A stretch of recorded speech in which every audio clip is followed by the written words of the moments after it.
that we can kind of use to help drive. Oh, thank you, Michelle. Because I forgot to hit recording, even though it's on my agenda. Um, is trying to use some of these use cases to drive us through our priorities, or to be able to use as examples as we're going through our priorities. And so I did get a use case from Diane Corey. Thank you, Diane. And in a minute, I'm going to ask you to go through that with the group. Did anyone else have a use case prepared for today? Okay, I'm taking that as a no. So I just kind of want to go through what we're looking for in the use cases and how we think those will help. So one of the things we talked about in the discussion slides for the vocabulary-thon and other discussions we've had is sort of a survey checklist. So the things we need to know in order to make decisions about what best practices might go with what sort of conditions we have in the use case. So things like the instrument type. So, a lot of us, like all of us and Connect, use custom surveys that are developed by the PIs that are in the study to get specific information.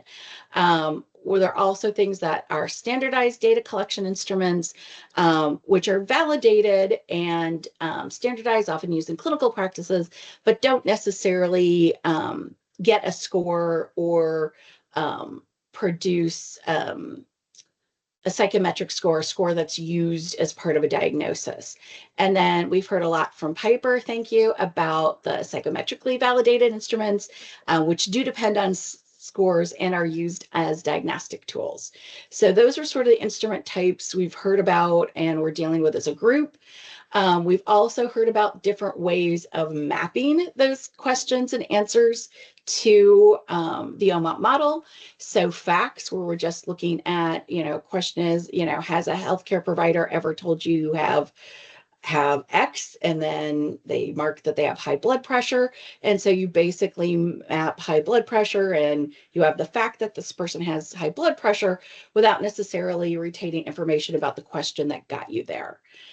We've also talked about question answer pairs, where you're mapping both the question, has a healthcare provider told you, as well as that response. And we've also heard from the group working on AI Ready about the triplets, which probably retain the most information about a question.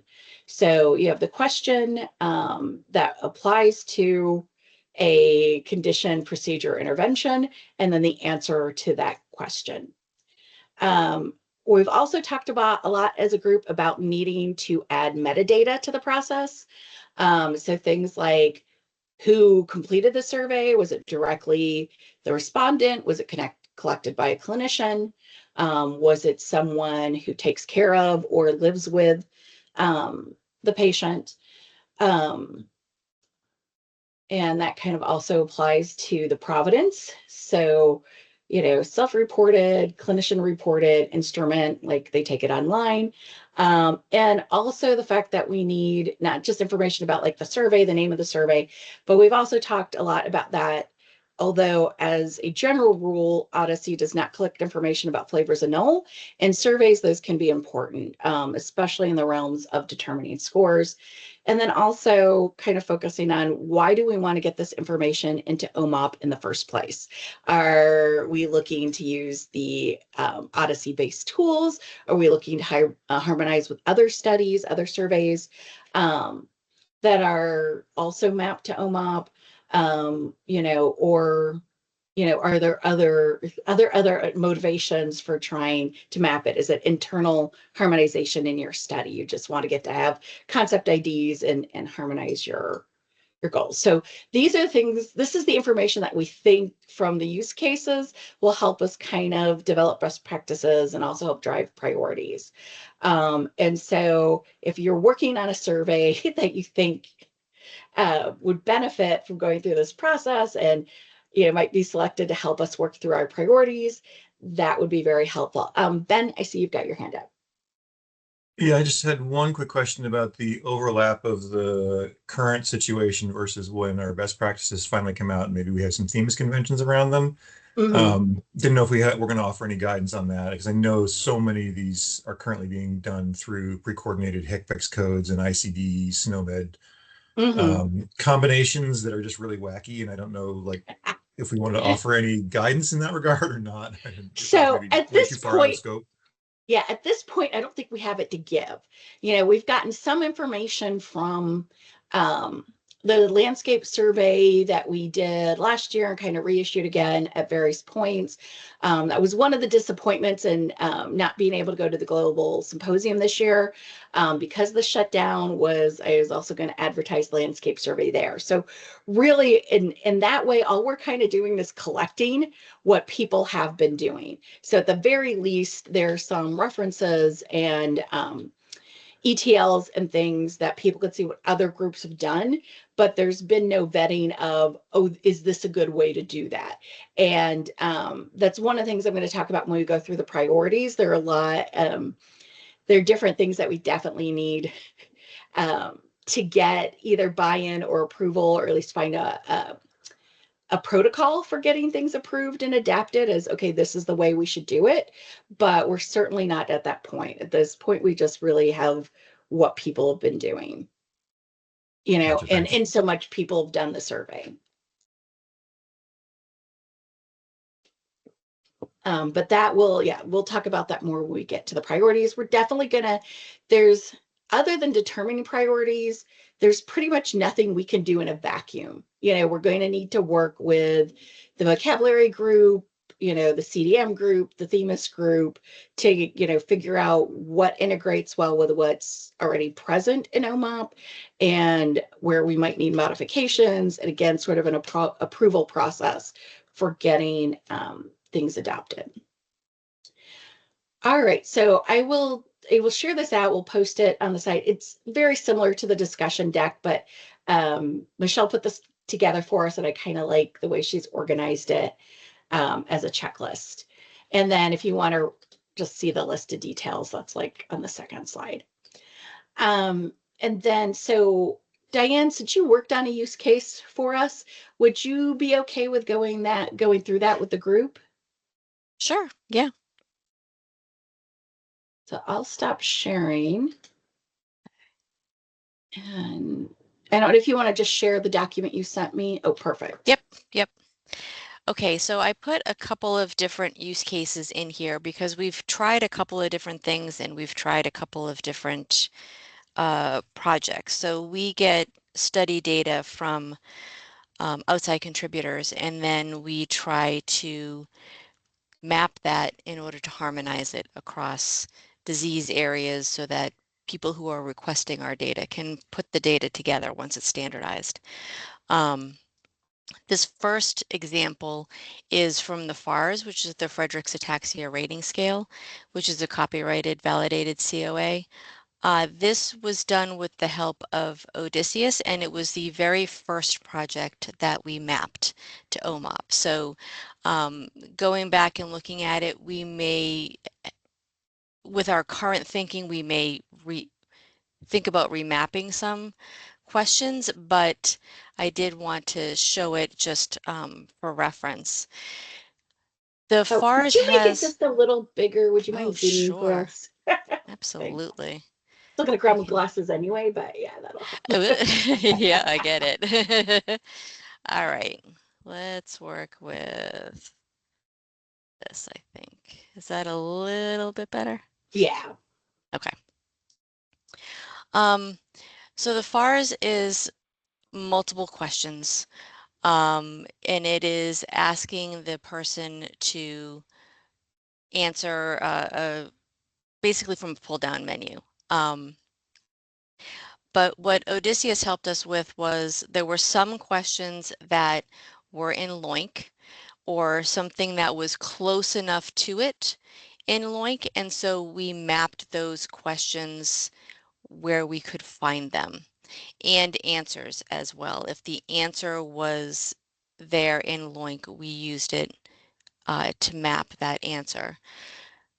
A large chunk of these questions, though, were not anywhere within LOINC, and so we made custom concepts for them. We also had created a panel to group all of them together. Since they were all done in the same survey, we wanted to make sure that we were going to be able to group them together and have people understand that even though some of these mappings were from LOINC and some of them were custom concepts, they were all included in the same survey. And so we wanted to keep that in there. Since we have mapped this, since it was originally mapped in SDTM, after we mapped this to OMOP, we actually worked with Odysseus to submit a bunch of CDISC control terminology into the OMOP vocabularies. And so if you look in Athena now, you can probably find at least the category, the SDTM CAT for this test in there. But that's something that we haven't gone back and remapped this yet. Okay, that's interesting. I think that tends to have, that tends to be something Odysseus does with their clients, because I know that also happened with all of us, and I also think UK Biobank. Interesting. Oh shoot, Okay. I had a question related to that. I guess, yeah. So, and you may not know the answer to this, but I'm just going to ask because you're on and you've worked with Odysseus. So, and someone else on the call might know the answer too because of it. So how does Odysseus work with Odyssey? Do they just work to get concepts they've made included, or are they ever part of the procedure to maybe get things to go from non-standard to standard? Ben, do you know the answer to that? No, I have a question after you're done answering your question. Okay. When we worked with them, it was, sorry, I just wanted to do a little, I have a little bit of information about Nicole's question, but okay. When we worked with them, obviously to get it to non-standard is the easiest. They were willing to help us put those in for an upgrade to standard, but we just didn't have the bandwidth or the funding to continue with that. So. Okay, that's helpful to know. So Nicole, let me maybe comment on this because I was in charge of all this work done by Odysseus when I was leading the vocabulary team and like the. Okay. I think it's not really about how Odysseus does things, right? That is actually about how Odyssey vocabulary team in general think what the because like at some point of time that were the same people. How the vocabulary team believes the current and the best approach is. And over the times, we've been trying to do different things. The PPI was like the very old one, the very first one attempt. And to be honest, it's a mess, right? Because there are so many different approaches within one single vocabulary. So things are mapped back and forth and across and in all different ways at the same time to LOINC and SNOMED and to itself, to the PPI vocabulary itself, while some concepts are standard, some others are not, some are pre-coordinated and some others are not. It's a mess, right? Mm-hmm. But that was like the very first try, like 7 years, even 8 years back. With some other implementations, say UK Biobank was one of those that became public. Mm-hmm. And URTC quality of life survey stuff also went public to Athena. Okay.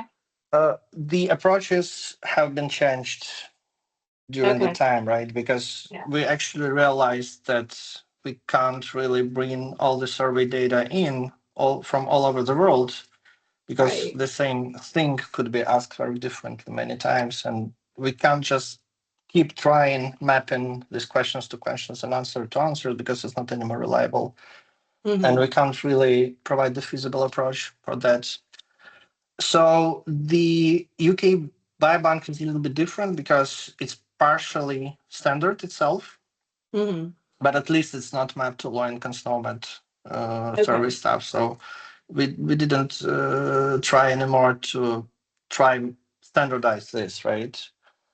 We added additional type of mappings. We just try and map in to the clinical facts. When you do pre-coordinate the question and answer, you get some meaningful piece of information in the OMAP sense, meaningful, so that you can map to the condition or procedure or history or something or whatever else.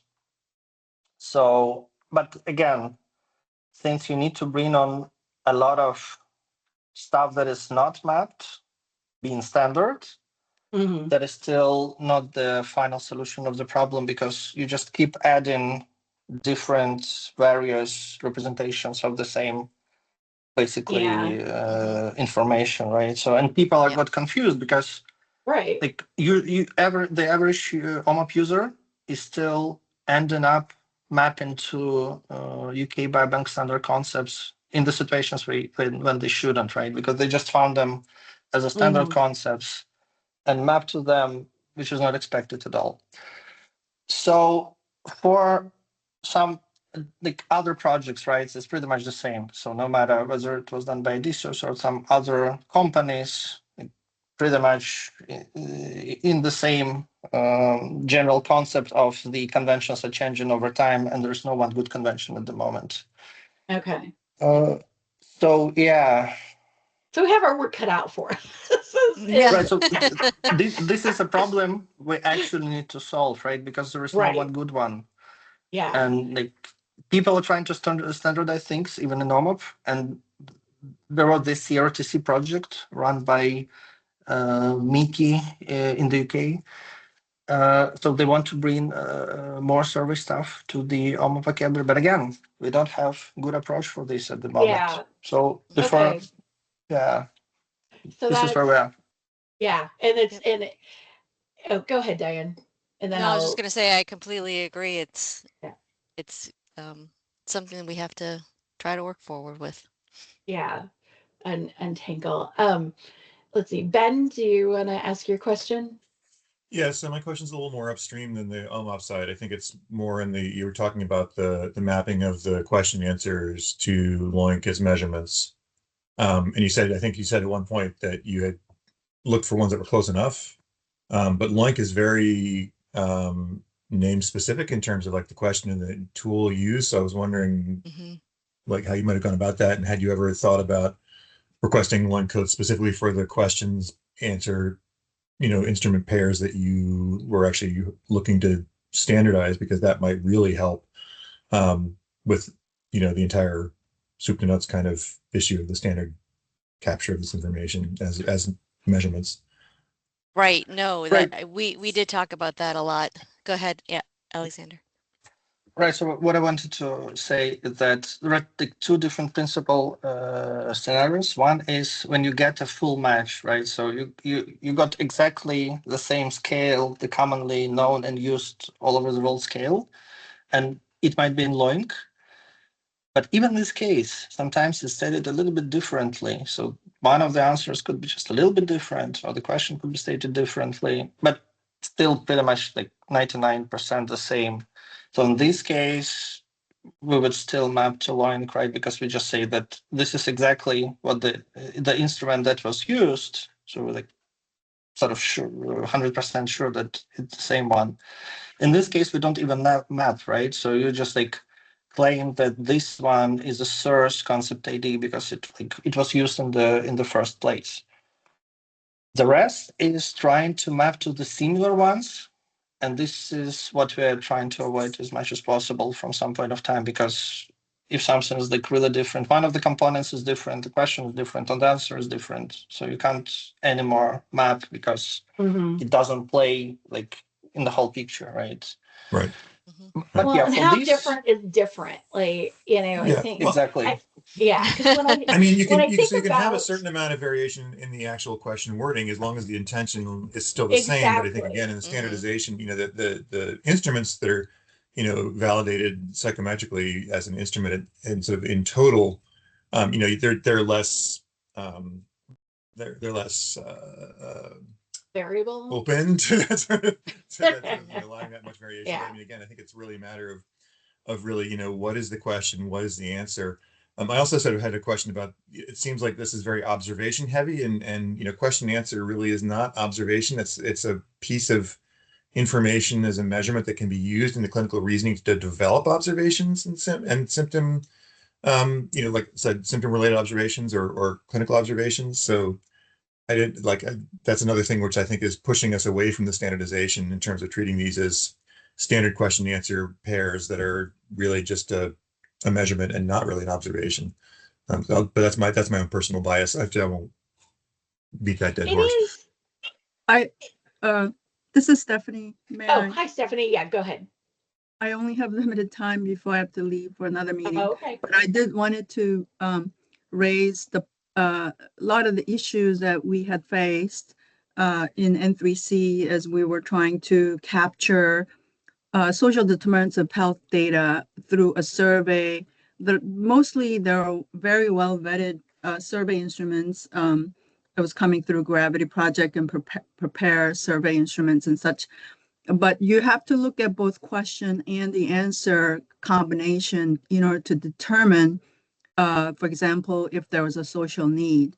One example is, do you have enough money to feed your family on a weekly basis? And if that question was asked, do you not have enough money to feed your family weekly? The combination of answer and the question itself completely spins it the opposite direction. So we had to create a separate concept sets dealing with the questionnaires that were asked positively versus negatively, including the answer concepts that were responded both positively and negatively, because even though in ETL process, you have a discrete answer and answer concepts associated with it, it's not just a matter of determining those answer response to a proper concept ID. It's a combination of both questions and answer, determining whether there was a social need or not. And we had done a bunch of mapping for food insecurity, housing insecurity, as well as transportation in N3C. Now we're trying to get it all out in the public domain. So anyone who's dealing with these issues and from the survey point of view, everyone could reference the same concept set that we published. I will share the DOI to this group once we have that final list, so that we could keep using the same standards, using these both combination of questions and answers.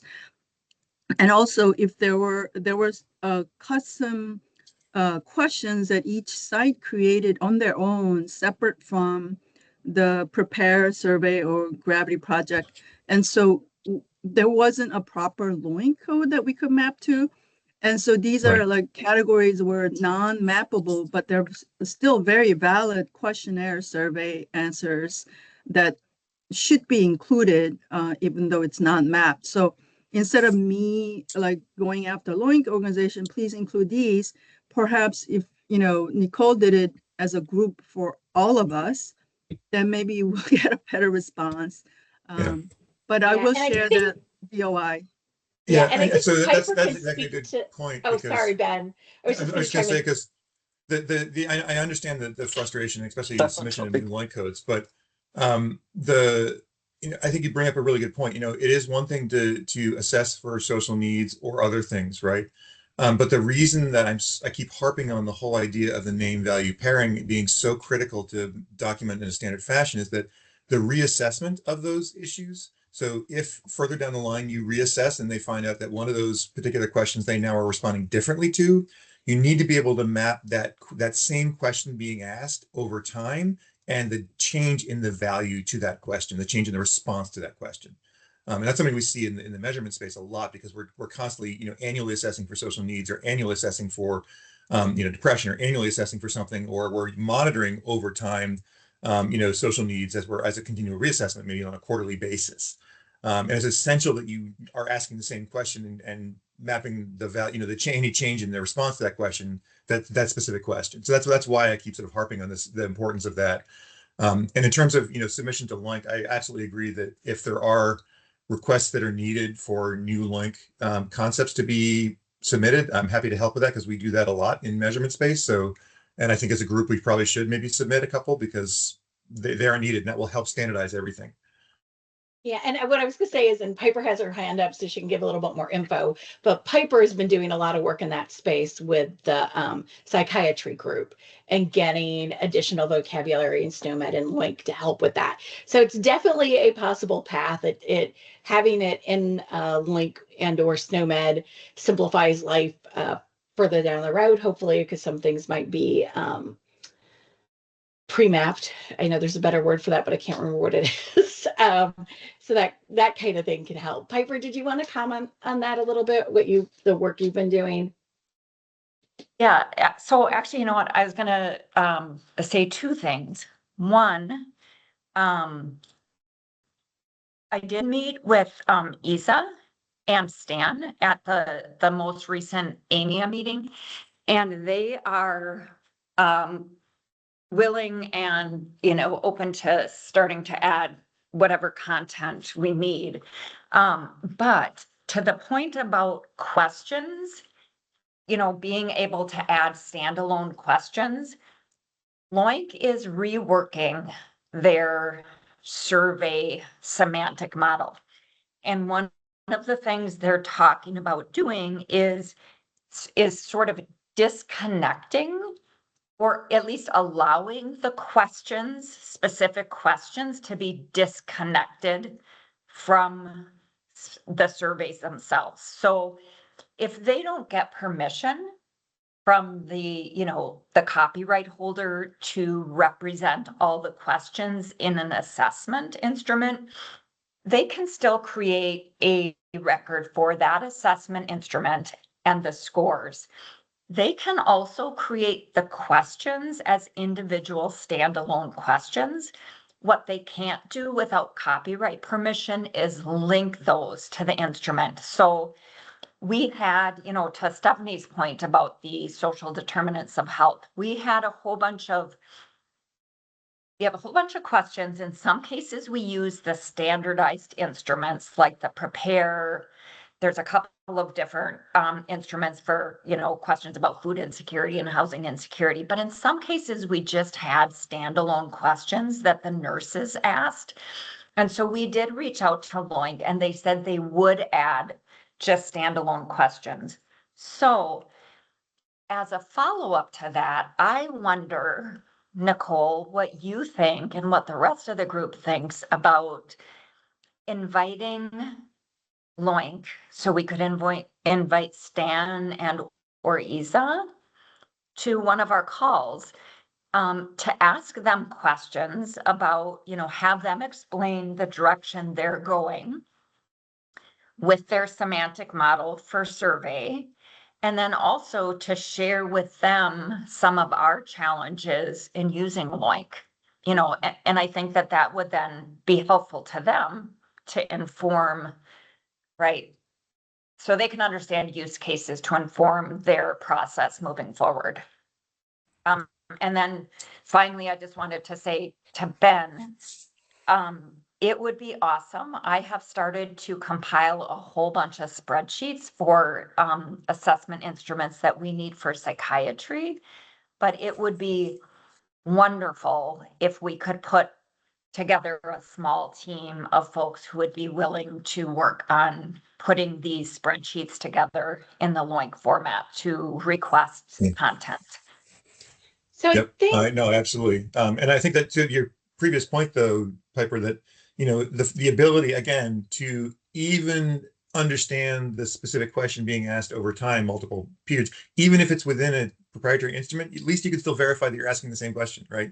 So even though you can't do exotic things with that information because you're sort of breaking intellectual property law, but you can still at least you're knowing that the same question, or relatively the same question, is being asked, and you're able to track over time any changes in that response, right? That's why I think that LOINC is still probably going down that path. But they wouldn't do that before. They would only do total score, or just they would have to have all kinds of explicit permissions from instrument owners. Right. And one thing that I think is important because we see this in our source data. We might have, so an instrument might be developed. So we talked about sometimes there's slightly different phrasing, right, in the actual words used in the assessment. Sometimes though too, it might be a question that's used in a standardized instrument, but the value set, right, the Likert responses is different, right, than what is in the instrument. So I think it's really important that we capture both. Here's the question asked, right? And in addition to here's the answer, we need to have a separate code for the answer depending on the answer list, right? That answer came from. So it's important to be able to capture that and not just obviously the value. And that's where I think LOINC comes in, because LOINC can give a very specific code for a specific answer list. Yeah, one of the things, so I do love the idea, Piper, of LOINC coming to talk to the group. I definitely would like to understand more about the process, and I'm sure others would too. And of course, them hearing our use cases would be helpful. I think one of the things I have a concern about, and Alexander, maybe this is part we've been talking to about how we've got so many different groups doing different things, and also the standards for doing them change, is, we could all submit our survey to LOINC and ask them to do this as question answer pairs, and then end up with 52 different versions of, has a healthcare provider ever told you you have, X condition, or do you have a family member that has X condition, things like that. So I think one of the things we kind of need to think about too, and I'd be interested in how LOINC evaluates what it's going to add, is, how do we deal with duplication? Like what are we talking about for? How different does a question have to be to actually be a different question, right? Because I think part of the reason a lot of us use concepts, whether it's within OMOP or outside of it, is it allows us to sort of generic the idea, right? So I can have a question saying, has a healthcare provider ever told you you have blah? And if, some group that's looking at reading comprehension, or whether or not a question could possibly be triggering or offensive, they can modify that question. But as long as we're essentially trying to find out what their health condition is, we can keep the same concept ID for that question. So it gives us some wiggle room in how things are phrased so that we can use that concept to represent the same general, like, tell us your health history conditions sort of thing. So I'm curious as to how, both within LOINC, but also as a group, we can go through the things that have already been mapped and look at like what things are duplicated efforts. Because I do think we're going to need, we can't just throw everything at this and get a whole bunch of different concepts for things that are essentially the same, because that's not going to get us any closer to what our goals are. So we need to have a mechanism to kind of help clean up duplication, kind of decide, is this wording close enough in terms of wording to be the same question. For answer lists, can we create a comprehensive list to one question, even if not all questionnaires have that list? And I think too, like looking at these use cases where what Stephanie described as the question answer pair being very important, because some questionnaires will ask it in the negative as opposed to the positive, but also, where is a fact enough? So, and is there a gold standard? Do we want to say, okay, everything's going to be mapped as a triplet and that's what we're adopting? Or are we going to say, okay, for this use case, you can use a fact. For this use case, a question answer pair is sufficient. For this use case, a triplet is better. What roads do we want to go through? And we've hit on this before, but never actually chosen it. What's the low-hanging fruit? If we want to be able to go to the community and start giving some recommendations about how they can use OMOP with surveys, facts may be the easiest thing to try to map, but if it's not useful, then maybe, the next level is question answer, or if that's minimum use, then maybe we have to start with the gold standard and I'm just saying that, I don't know that it's the gold standard, but the triplets, and I only say that because the triplets contain the most information. So, those are some of the decisions we need. And I think that's why we're going to have to do a lot of collaborating with other group to kind of figure out what are our processes for making these evaluations. Because I think we have to do that before we can make recommendations for best practices. Nicole, very good point. And even more than that, Loin can help us to solve the content problem, right? But they're not going to solve the model problem in OMOP. And because even now, what we have is like a lot of content in Loin, but it is actually the exception that Loin is the standard vocabulary for the survey stuff at the moment, right? And we can't really keep adding and adding stuff being standard. And specifically in this situation, if they want to complicate the model, right? Because with the current model, they have just the question and answer. With the new model, you're going to have much more, and the attributes and the relationships and all these sort of things.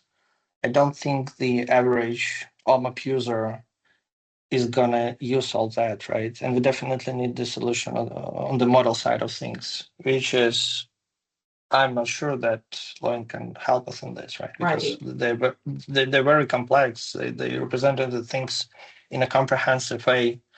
And that is a good question, whether this is something that OMAP user needs. So yeah. Yeah, and I think it's actually good that we're going to have this discussion. So yeah. Yes, I'm very glad we're having these discussions as well.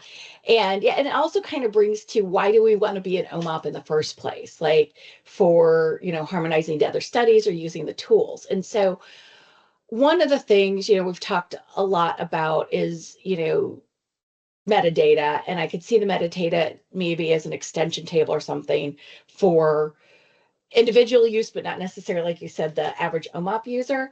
But I also wonder, relative to how data will be used in OMOP, what metadata is critical and what is like nice to have. Because I think, and chime in, I know there's some opinions in the group that differ from this, but I think about, what types of analyses would I do with my data in OMOP versus what are just things like item analysis and things you do with scores or other types of analytics, would you just do outside of OMOP? And so does the information you need to do that type of work necessarily need to be in OMOP? And I mean, the question may be yes, but that's why I really want us to think about the use cases. Like there has to be a reason for, this is how I use my data in OMOP, or this is how, basically I want information as to the name of the survey and how it was delivered, because I want to make sure I can harmonize with that survey. And so, but I think it's important to have a reason when we decide, what metadata we think we need to store with this, and not just a list of everything we might need one day. So that's my 2 cents on that as well. And I think hopefully that correlates a little bit what you were saying with what is the average user going to want out of this.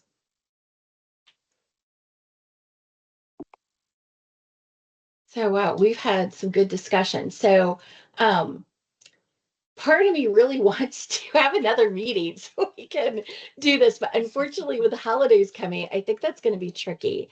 So I don't know, by show of hands, I guess, we can either continue going through Diane's example, because correct me if I'm wrong, you have a couple different use cases within this, Yes. or we can talk about priorities for 2026. So if you want to continue going through use cases, just hit the raise your hand thing on the menu, or your top bar. And we can always, Diane, is it okay if we share this on the wiki for anybody who just wants to re-review it? Yeah, that's great. Okay, so we can do that. All right, so giving the lack of hands is maybe it's okay to go ahead and talk about priorities. So one of the things I did I love playing with the AI and helping me distill information because there's a lot of it. And so one of the things Google has is Notebook LM. I don't know if anybody's had a chance to play with it, but I really like it because it allows you basically kind of get AI in a vacuum. So you upload all the documents and then it only uses those as its references for distilling information. And so I basically put in our recordings, our notes, some information about the vocabulary group, Odyssey, the common data model group, and a few other like summary and brainstorming sessions and things we've had, and then kind of asked it to distill our priorities. And so that's what I figured would be nice to share as a good starting point. So let me go ahead and pull that up. Oh, shoot, I don't have it pulled up. That would make it easier, wouldn't it? Is this it? Nope. Sorry, I have way too much open on my screen.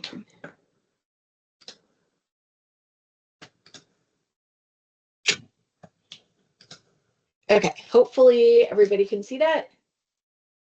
I'll move. Let me move this over. Move this. Oh, sorry. Not what I meant to do. I'll just quit trying to get to see you while I'm talking about this. All right. So, so basically, yeah. So I think it reflects pretty well some of the things we've been talking about. So one of the priorities was define foundational standards for survey representation. And it talks about this,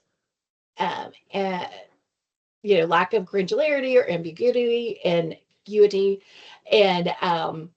what our conventions are, right? So again, facts, question and answer pairs, triplets. Do we support each of them for different use cases? Do we pick one as a low hanging fruit to start with? Do we pick the one that holds the most information?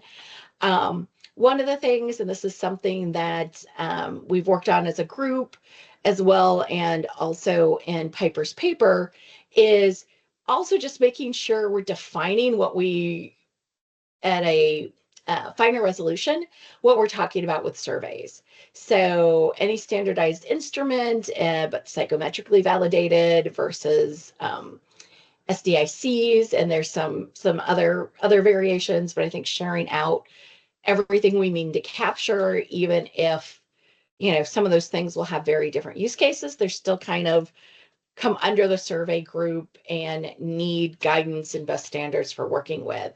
And also deciding where it fits in our metadata capture. So what do we really need? How will we store that? And again, how do we get through a process to get there?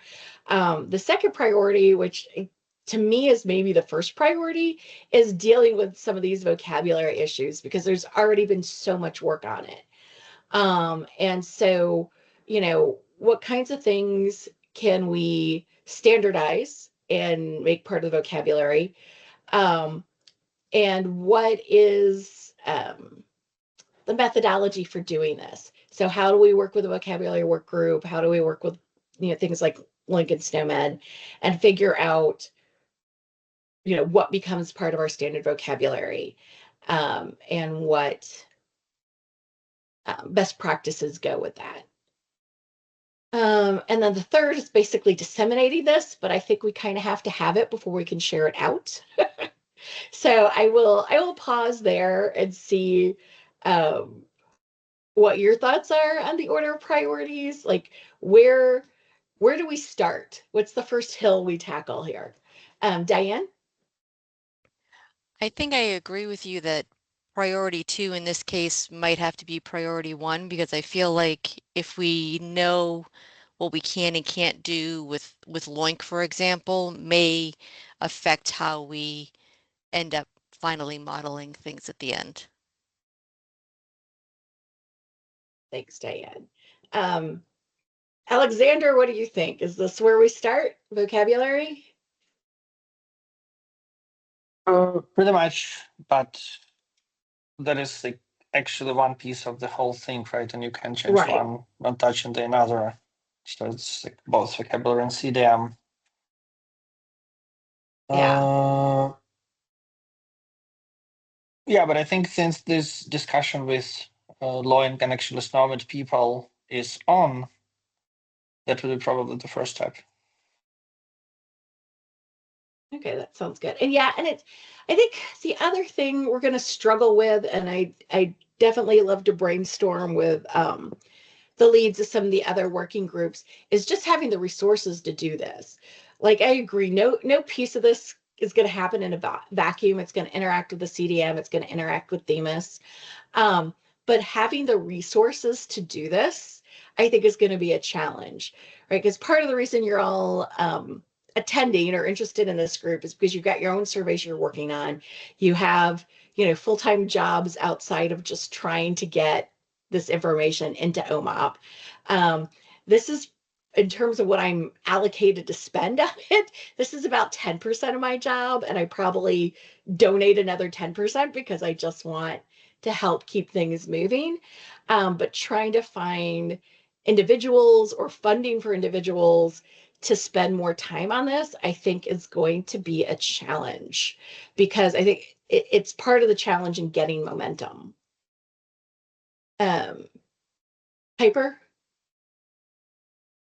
Yeah, I was going to say, the more I think about the challenges in harmonizing the content in OMOP, right, from all of the various sources, SNOMED, all the representations we have of assessments, more and more I'm thinking that we need to create an OMOP specific model for assessments that meets, designed specifically to meet the use case of presenting this data for purposes of pooling the data. So I don't think any of the current models, right? So each of these organizations that represents assessments has their own semantic model, right? Their own attributes, and they're not harmonizable. We tried to do that with the Loink and SNOMED models to come up with one standard concept. I think we need to come up with our own model that includes what Alexander and Ben have been talking about, which is, I know you're calling it a triplet. I see it as question, answer, interpretation, right? That triplet. So, and I don't see Loink incorporating that. I could be wrong, and it would be a good question for us to ask them, but I don't see them incorporating that piece. So I'm inclined to make it a priority to think about the optimal representation, right, of assessment data in OMOP. And that's going to include something I think, Alexander, you've already been working on, or historically OMOP's worked on, which is a two-pronged approach. What does our assessment terminology look like, right? It's going to be a separate vocabulary. What does our OMOP survey vocabulary look like? What is the semantic model that we're going to implement? And then the second part of it, so that's the vocabulary part. And then the other part is the CDM piece, right? What does that look like in the CDM? So I don't know, that's my bias. So I just wanted to throw that out there. Yeah, to your triplet point, Piper, Loink is never going to offer up any kind of pre-coordinated concept or pre-coordination of concepts. They're always discrete individual elements, which is why they have the question and response or Loink answer codes as separate concepts. And so we need to figure out as a community odyssey, that being, is there a way to coordinate those concepts together without, maybe using the vocabulary terminology, or we could try and promote something like CQL to get people to start using logical relationships of these different concepts that are going to be different, but they're going to be, coordinated under some kind of like convention. Is there a standard way to model that? I don't know that question, but